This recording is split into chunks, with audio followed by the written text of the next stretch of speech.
Just kidding. This is not dramatic. I'm actually really excited to be making this video.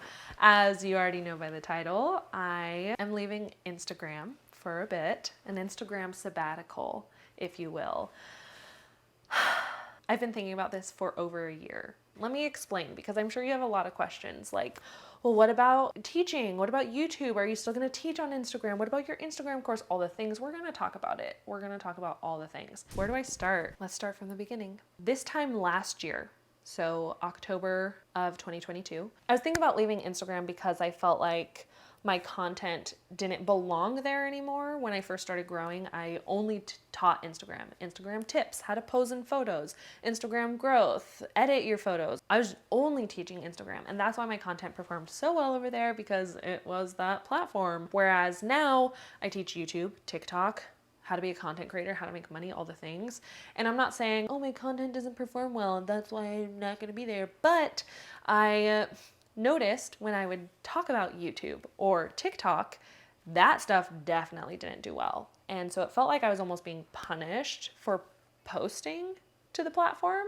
And so this time last year, I almost just was like, okay, I'm calling it quits. We're not going to do it. But then I was like, okay, no, let's do it for another year. See what happens. Let's try to just like post Instagram related stuff. So like on YouTube, I can do everything, but on Instagram, it's just Instagram, or it's like content creator focused. And I still just don't love it. I don't know. I don't love it. Now, let me clarify. It's not that I think Instagram is not a place for anybody. I just don't think it is the right place for me and my business at this moment in time. A few examples of this. Earlier this year, April, my team and I, we posted a TikTok related video, just we wanted to see how it would perform. And of course, we get this notification on our account basically saying your post is not going to be pushed out because it includes a watermark. Technically, it did not include the typical, oh, downloaded it from TikTok. Now it has the TikTok watermark that you have to remove. It wasn't that. We just included the logo at the very beginning because logos are a great way to hook your audience to tell them what the video is about. That's what we do here on YouTube. Look through all my thumbnails. If it's a video that's about Instagram, we use the Instagram logo because that's instantly recognizable for an audience. If it's a video about TikTok, we use the TikTok logo, instantly recognizable for that audience. So we just used the TikTok logo, and because we used the logo, it was restricting our content. So I was like, okay, well, even the strategy that I want to implement, I'm being punished for. So the direction that I want to go with my business right now, I want to teach content creators everything. And I don't want to feel like I'm limited on what I could teach. I've had that experience before in the past where I used to teach, I used to teach dance for 9 years, and the place that I taught dance at, I felt limited in what I was allowed to teach my students. There were so many rules, and I felt like I was lying to my students because I couldn't teach them everything. And ultimately, I left teaching dance because I felt like there were so many rules I had to fit in a box and da-da-da-da-da. So now I'm feeling in that box again where it's like, I don't want to feel restricted. I want to teach everything that I know because I think creators deserve to grow and become full-time content creators on Instagram, on YouTube, on TikTok. Instagram's a great place for content creators. I have so many students that are seeing like rapid growth and success, and they're able to leave their full-time jobs because of Instagram. But for my business, teaching all of those things, it doesn't work on Instagram anymore. It just doesn't. And I love that YouTube lets me teach everything, and I'm not punished for talking about Instagram. I'm not punished for talking about TikTok. I have a video in every category that has gone viral and not be related to YouTube at all. So it's something that I just genuinely love about this platform and why I want it to be my full focus for maybe the next year. I don't know how long I'll be off of Instagram. I'm pretty sure like I'll still probably post in my stories every once in a while because like stories are where I hang out with everybody, and I don't know what it means for TikTok. Am I gonna post TikTok? I don't know. All I know, YouTube is gonna be my baby.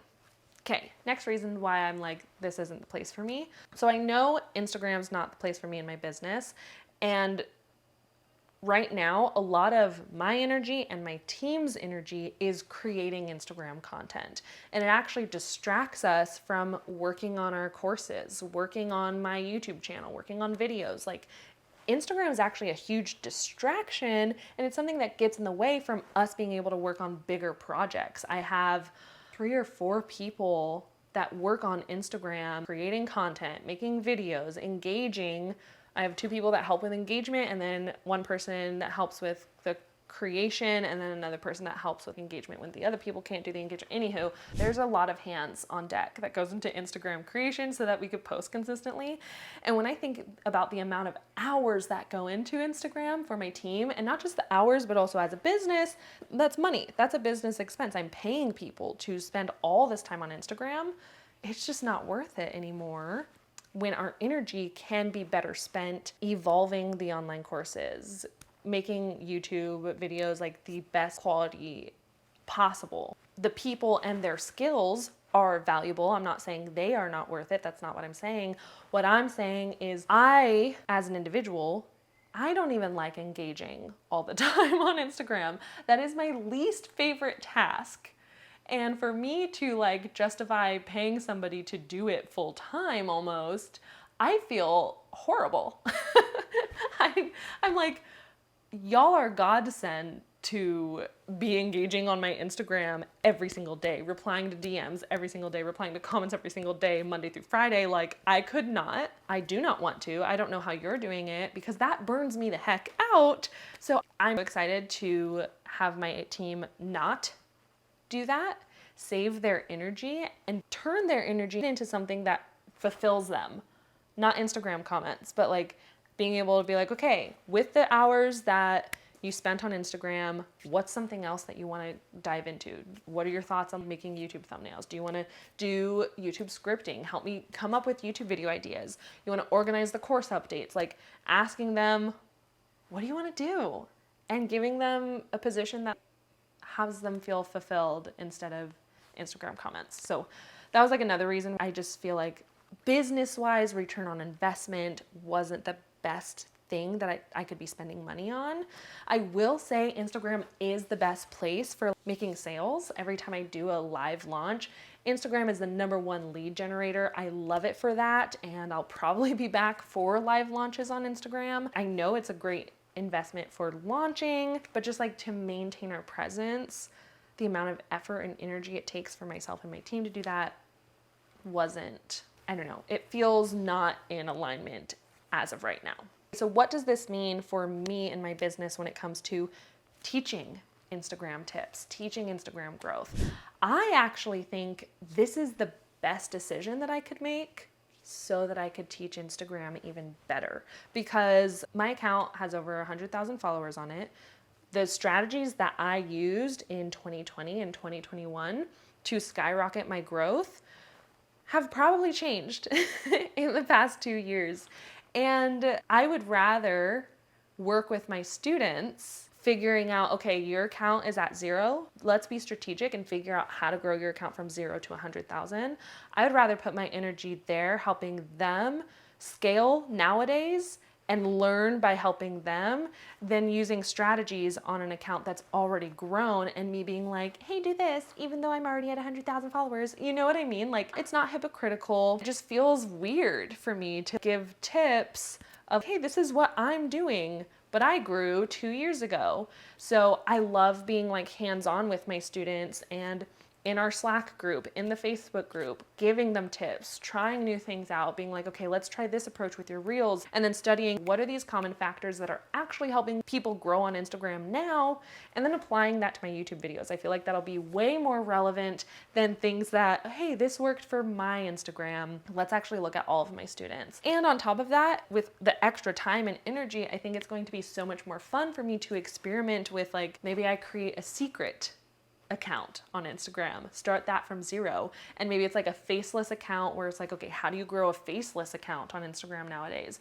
Turn that into its own YouTube video. So I feel like this actually frees up space for me to experiment and have fun, and that's why I fell in love with Instagram in the beginning, was because there was a lot of experimenting happening and a lot of like, oh, let's try this, let's test this.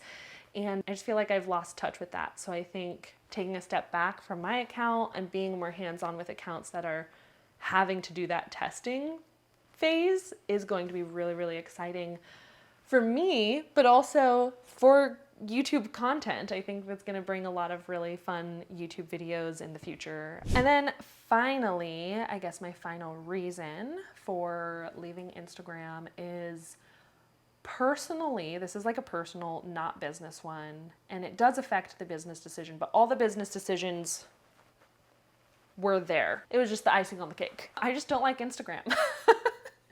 That's kind of not true, but also kind of true. Okay, me, Millie, as an individual, I have been on Instagram for years trying to grow, and I feel like I've created some weird PTSD relationship with the app. I can't look at the logo on my phone without getting anxiety. That's a me issue. Maybe an Instagram issue too, because they're the ones that created the anxiety for me. I don't know, I'm at this weird place where looking at the logo, heart palpitations. I don't want to open it. Even as a user, my personal account, that's not It's Modern Millie, like my personal one for friends and family, I don't want to look at it. I don't want to look at other people's lives. I don't want to see what's going on. That hamster wheel, I was talking with my team the other day, it's like the dishes. Right now, posting to Instagram feels like dishes. It's never ending. And we live in a house that does not have a dishwasher, mind you. So there's always dishes to do. Even when you just wash the dishes, it's like, where'd these dishes come from? Every hour, there's a new dish in the sink, and it's like, what? You never stop. You never stop washing them. They're always there. There's always something that you have to do. That's how I feel with Instagram. It's like, okay, well, like now that you've posted, you still have to comment, and you need to comment and reply to everybody's comments. Okay, well, you have hundreds of DMs that you have to reply to. Oh, but don't forget, you have to post a reel tomorrow. Find those trending sounds. Like, as of right now, I cannot. As an individual, as a person, not business-wise, I can't anymore. If we keep going at this pace, if we keep posting the Instagram, I will burn out. So we're just gonna cut it right now. Like I said, I don't know how long this leave of absence is going to be on Instagram. I'll probably still post every once in a while just when I'm feeling inspired to, but I don't want the pressure of having to be strategic on it. Very excited. It's not like 100% a burnout thing where I'm like, oh, I'm gone. It's actually exciting. I can't wait. I can't wait to give my full attention to YouTube. I have so many ideas that I feel like I haven't been able to do because of Instagram. So, very excited. YouTube's gonna change. Not drastically, maybe that'll be a different video, but my videos will evolve, and I'm very excited to see how they evolve. And I just want to thank every single one of you for being a part of this journey. I started out as the Instagram girl. For those of you who have been here since the very beginning, I was the Instagram gal, and I just don't want to be the Instagram girl anymore. I really don't. I don't want people to know me as the Instagram girl. I want to give so much more value than one platform. I want to help people pursue their dreams of being a content creator, work for themselves, create financial freedom, create a lifestyle that they can control and choose when they work, when they don't work. It's more than Instagram at this point. It's more than just YouTube. It's more than just TikTok. It's all-encompassing people, like helping my kind of people see the results that they want to see. So I don't want to be the Instagram girl. RIP to that phrase. I will gladly step into something else, some other title. I don't know. Maybe it'll come to me. Thank you for your support throughout my entire journey on Instagram, on YouTube, all the things, just like ebb and flowing with me as we make these changes. I would not be here without all of you and your support, especially those of you who are watching to this far. Y'all are the real MVPs. You should comment somewhere in your comment, put MVP, because those are my people. You are my people. This is gonna be sick. Thank you for watching, everybody. We will continue with YouTube's regular scheduled programming for until whenever. I love YouTube, so I'm still gonna be active here. So I'll see you in next week's video. Follow your joy. Bye.